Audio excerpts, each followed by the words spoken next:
Hi hello. അപ്പോൾ ഇന്നത്തെ നമ്മുടെ ബ്രൈഡൽ മെഹന്തി വർക്ക് വന്നിട്ടുള്ളത് ആയൂരാണ് കേട്ടോ. നമ്മൾ രാവിലെ തന്നെ ബ്രൈഡിന്റെ വീട്ടിലേക്കാണ് പോകുന്നത്. കുറച്ച് ദൂരം ഉള്ളതുകൊണ്ട് തന്നെ അച്ഛൻ കൊണ്ടാക്കാന്ന് പറഞ്ഞിട്ടുണ്ട്. നമ്മൾ കറക്റ്റ് സമയത്ത് ബ്രൈഡിന്റെ വീട്ടിലെത്തി. സ്റ്റാർട്ട് ചെയ്തത് ബ്രൈഡ് മെയ്ഡ്സിന്റെ ഡിസൈൻസിൽ നിന്നാണ്. ആ സമയം കൊണ്ട് നമ്മളുടെ ബ്രൈഡ് തിരിച്ച് വീട്ടിലെത്തിയിട്ടുണ്ടായിരുന്നു കേട്ടോ. അപ്പോൾ ബ്രൈഡ് മെയ്ഡ്സ് കുറച്ച് പേർക്ക് വരച്ചതിന് ശേഷം നമ്മൾ നേരെ ബ്രൈഡൽ മെഹന്തിയിലേക്കാണ് പോയത്. ഫുള്ള് ഇവിടെ സെറ്റ് ചെയ്തിട്ടുണ്ട്. ആ സമയത്ത് ആളെ നെയിൽ എക്സ്റ്റൻഷനും കൂടി ഒന്ന് ഫിക്സ് ചെയ്ത് തരണേന്ന് പറഞ്ഞിട്ടുണ്ടായിരുന്നു. അപ്പം നമ്മളിവിടെ ഹാഫ് സെക്ഷൻ ഇവിടെ കംപ്ലീറ്റ് ചെയ്തിട്ടുണ്ട്. ഇൻ ബിറ്റ്വീൻ നെയിൽ എക്സ്റ്റൻഷനും കൂടെ ആൾക്ക് ഫിക്സ് ചെയ്ത് കൊടുക്കുന്നുണ്ടായിരുന്നു. അപ്പം എനിക്കിതാ ഈ ക്ലിപ്സുകളെല്ലാം എടുത്തു തന്ന ഒരാളുണ്ട് കേട്ടോ. ആ ആളെ കുറിച്ച് ഞാൻ പറയാം. അപ്പോൾ ഇവിടെ നമ്മളിതാ ബ്രൈഡിന്റെ ഫുള്ള് കംപ്ലീറ്റ് ചെയ്തതിന് ശേഷം ബാക്കിയുള്ള ബ്രൈഡ് മെയ്ഡ്സിന്റെ ഡിസൈൻസ് നമ്മളിതാ കംപ്ലീറ്റ് ചെയ്തിട്ടുണ്ട്. എൻ്റെ എല്ലാ മെഹന്തി വർക്ക്സിന് പോകുമ്പോഴും നമുക്ക് ബ്രൈഡിന്റെ കൂടെ ഒരു ബെസ്റ്റ് ഫ്രണ്ട് അല്ലെങ്കിൽ ഒരു സിസ്റ്റർ എപ്പോഴും കൂടെ കാണും അല്ലേ.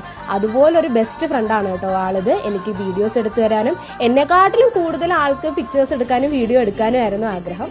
അപ്പോൾ അതിനുശേഷം നമ്മളിതാ തിരിച്ച് വീട്ടിലേക്ക് പോവാണ്. അപ്പോൾ ഇങ്ങനത്തെ വീഡിയോസ് നിങ്ങൾക്ക് ഇഷ്ടപ്പെട്ടാൽ പേജ് ഫോളോ ചെയ്യാനും ലൈക്ക് ചെയ്യാനും മറക്കരുത്.